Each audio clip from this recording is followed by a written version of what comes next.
ఓం నమః శివాయ. ఓం నమో నారాయణాయ. కర్మ నివారణ నరదృష్టి నివారణ కాల భైరవాయ నమో నమః. ఓం కాళకాలాయ విద్మహే కాళాతీతాయ ధీమహి తన్నో నరదృష్టి నివారణ కాల భైరవ ప్రచోదయాత్. హరి ఓం. మా ఛానల్కి స్వాగతం. చూస్తున్న వీక్షకులకు ప్రేక్షకులకు ప్రియ కాళ భైరవ భగవద్బంధులకి స్వాగతం పలుకుతూ మమ్మల్ని ఎంతగానో ఆదరిస్తూ ఉండబడినటువంటి ప్రియ సోదర సోదరీమణులకు సనాతన ధర్మ సంరక్షకులకు జ్యోతిష్య అభిమానులకు స్వాగతం పలుకుతూ ఆషాఢ మాసంలో అనగా 1/7/2025 నుండి 15/7/2025 వరకు పుట్టినటువంటి వారందరికీ కూడా ముందస్తుగా జన్మదిన శుభాకాంక్షలు. గతంలో వివాహం చేసుకున్న వారికి వివాహ వార్షికోత్సవ శుభాకాంక్షలు.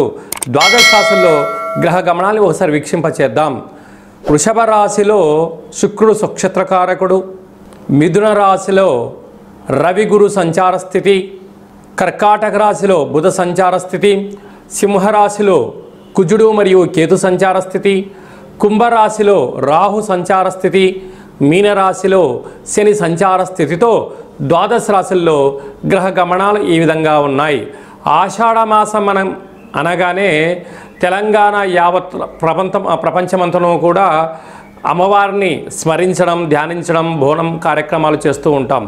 అమ్మవారి యొక్క కృపకటాక్ష వీక్షణలు అందరిపైన చల్లగా ఉండాలని కోరుకుంటూ అన్ని ప్రాంతాలలో నివసించేటువంటి ఈ భూమండలం మీద నివసించేటువంటి అన్ని జీవరాశుల వారందరికీ కూడా మనుషులకు, పక్షులకు, సకల ప్రాణులకు కూడా అమ్మవారి యొక్క కృపకటాక్ష వీక్షణ కలిగి ఉండాలని కోరుకుంటూ ఆశీర్వచనం.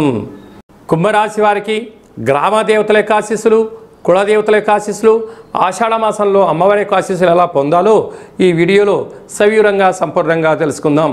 కుంభరాశిలో ఏ నక్షత్రాలు వస్తాయనగా ధనిష్ఠా నక్షత్రంలోని 3వ పాదము, 4వ పాదము, శతభిష నక్షత్రంలోని 4 పాదాలు, పూర్వభాద్ర నక్షత్రంలోని 1, 2, 3 పాదములు కలిపితే కుంభరాశి. రాశాధిపతి శని భగవానుడు. వీరికి రాశిలోని రాహు సంచారం చేయడం వలన రుణ సమస్యలు, శత్రు సమస్యలు, అంతర్గతమైనటువంటి శరీరంలో జరిగేటువంటి మార్పులు, వెన్నుముక సమస్యలు, నరాల బలహీనత, అనారోగ్యము, బ్రెయిన్ స్ట్రోకు, పెరాలసిస్ లాంటి వ్యాధులు వచ్చే పరిస్థితి చాలా అధికంగా ఉంటుంది. కనుక ఇలాంటి కాల సమయంలో అపోహలకు ఎవరో ఏదో అంటున్నారనో మీరు ఆలోచించవద్దు. వ్యక్తిగతమైన నిర్ణయాలకు, వ్యక్తిగతమైన ఆరోగ్యాన్ని కాపాడుకునే మానవ ప్రయత్నం చేయాలి. తస్మాత్ జాగ్రత్త. ఏళ్ళనాటి శని చివరార్థ సంచార స్థితిలో ఉండడం వలన శని భగవానుడు మీకు మంచి చేయాలని చూస్తూ ఉన్నాడు. కానీ మీ తొందరపాటు నిర్ణయం వలన, నోటి మాటలు అధికంగా మాట్లాడడం వలన, మీ వాగుడు వలన అదృష్టాన్ని పోగొట్టుకునే పరిస్థితి ఉంటుంది. తల్లిదండ్రుల మాటలు కానీ, గురువుల మాటలు కానీ, ఆధ్యాత్మిక చింతన కానీ ఉండగలిగినట్లయితే ఆదాయం వచ్చే మార్గాలు వాటంతటవే మీ పాదాల దగ్గరికి చేరుకుంటాయని చెప్పి కూడా గమనించాలి.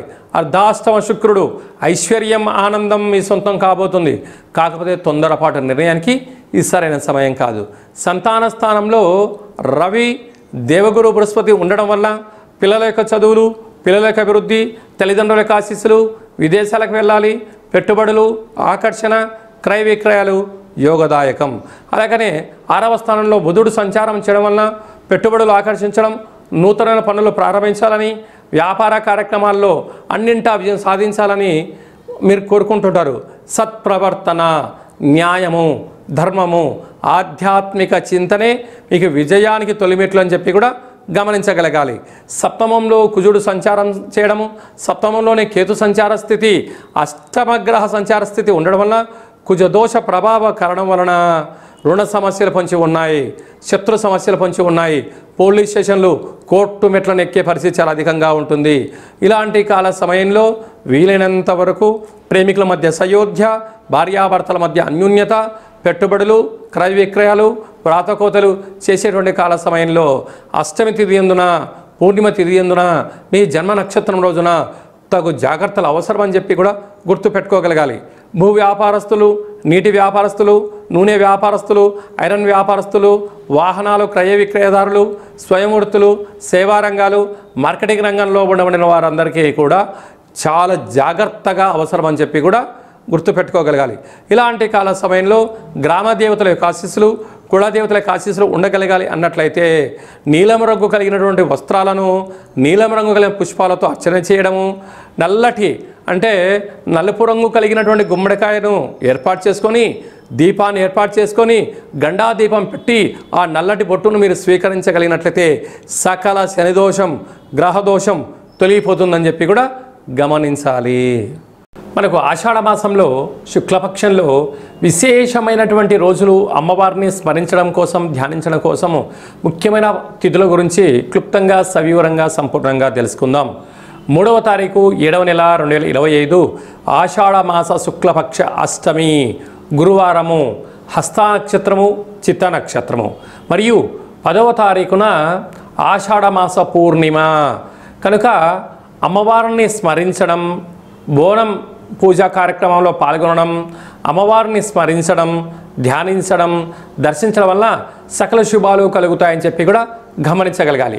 అలాగనే మనము వీలైనంత వరకు ఈ యొక్క ఆషాఢ మాసం యొక్క ఆశీస్సులు పొందగలగాలి అన్నట్లయితే వీలైనంత వరకు కాళికామాతను, కాళభైరవ స్వామిని స్మరణ, ధ్యానము యోగదాయకం అని చెప్పి కూడా గమనించగలగాలి. ఇంకనూ మనం విజయం సాధించగలగాలి అన్నట్లయితే ఈ యొక్క పాత్ర కంచు పాత్ర అంటారు.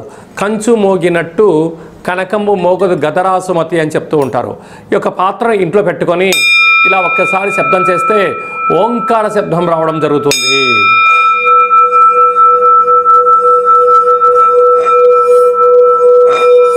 ఈ యొక్క పాత్రను ఇలా మనసులో కాళభైరవ స్వామివారిని స్మరిస్తూ తిప్పడం వలన, ఓంకార శబ్దం రావడం వలన మనిషి శరీరంలో ఉండబడిన చక్రాలు వికసింపచేసి గృహంలో ఉండబడినటువంటి జ్యేష్ఠాదేవి బయటికెళ్ళి గ్రామంలో సంచరించిన లక్ష్మీదేవి గళ్ళు గళ్ళు అంటూ మన ఇంటికి రావడం జరుగుతుంది.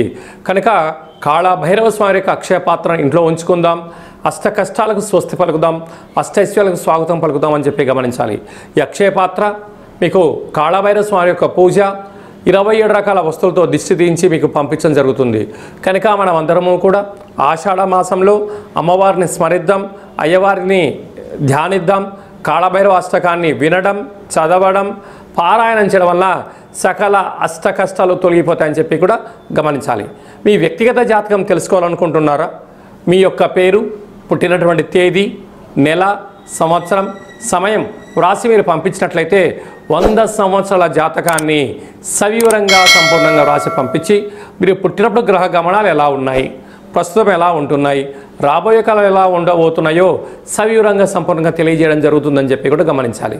చాలామందికి పుట్టినటువంటి కాల సమయంలో డేటా ఆఫ్ బర్త్లు లేనటువంటి కారణం వలన పేరు యొక్క మొదటి అక్షరాన్ని అనుసరిస్తూ ఆ రాశిని తెలుసుకునే ప్రయత్నం చేస్తూ రాశి యొక్క స్థితిని తెలియచేస్తూ గవళ ద్వారా అనగా రమణ శాస్త్రం ద్వారా కాళభైరవ ఉపాసన చేత భూత, భవిష్యత్, వర్తమానాన్ని తెలియజేయడం జరుగుతుందని చెప్పి గమనించాలి. కనుక జాతకాన్ని తెలుసుకుందాం, జీవితంలో జరగబోయేటువంటి సకల శుభాలను, ఐశ్వర్యాలను తెలుసుకుందాం, అష్ట కష్టాలకు స్వస్తి పలుకుదాం, అష్టైశ్వర్యాలకు స్వాగతం పలుకుదాం అన్న ఉద్దేశం చేత ఈ కింది నెంబర్ను సంప్రదించి అపాయింట్మెంట్ తీసుకొని సంప్రదించగలరు. అలాగనే విద్యార్థులు ఎలాంటి సూచనలు పాటించడం వల్ల వారి చదువులలో ఉత్తీర్ణత, అదే మీ యొక్క చిన్నపిల్లలకు ఎలాంటి పేర్లు పెట్టడం వల్ల వారికి ఉజ్వల భవిష్యత్తుతో ఉంటుందో కూడా తెలుసుకుందాం. అలాగా నూతనంగా వివాహమైన దంపతులు తరచుగా గొడవ పడడం కానీ, అనేక రకాల ఇబ్బందులు పడడం కానీ, పోలీస్ స్టేషన్లు గొడవలు పడేటువంటి వారందరూ కూడా మీ యొక్క జాతకంలో స్వల్పమైన మార్పులు, పేరులో స్వల్పమైన మార్పులు చేసుకోవడం వలన ఆ దంపతులు అన్యూన్యంగా ఉంటారని చెప్పి కూడా గమనించాలి. కనుక మనం అందరము కూడా జీవితంలో ఉండబడినటువంటి అష్ట కష్టాలను అధిగమించి అష్టైశ్వర్యాలకు స్వాగతం పలకాలని కోరుకుంటూ ఆశీర్వచనం. ఓం శతమానం భవతి శతాయు పురుష సతేంద్రియ ఆయుష్యేవేంద్రియే ప్రతిష్టతి ధనం ధాన్యం బహుపుత్రలాభం శత సంవత్సరం దీర్ఘమాయు సర్వే జనా సుఖినో భవంతు లోకా సమస్తా సుఖినో భవంతు సర్వం శివార్పణమస్తు సర్వం కాళభైరవ దేవతార్పణమస్తు. హరి ఓం. ఈ వీడియో మీకు నచ్చినట్టయితే లైక్ చేయండి, షేర్ చేయండి. అందరికన్నా మీ వ్యక్తిగత జాతకం ముందుగా తెలుసుకోవాలని అనుకుంటున్నట్లయితే మా ఛానల్ని సబ్స్క్రైబ్ చేసుకోండి. ఆల్ అనే బటన్ని కూడా ప్రెస్ చేసినట్టయితే అందరికన్నా మీ వ్యక్తిగత జాతకము ముందే తెలుసుకునేటువంటి అవకాశం కలుగుతుందని చెప్పి గమనించాలి.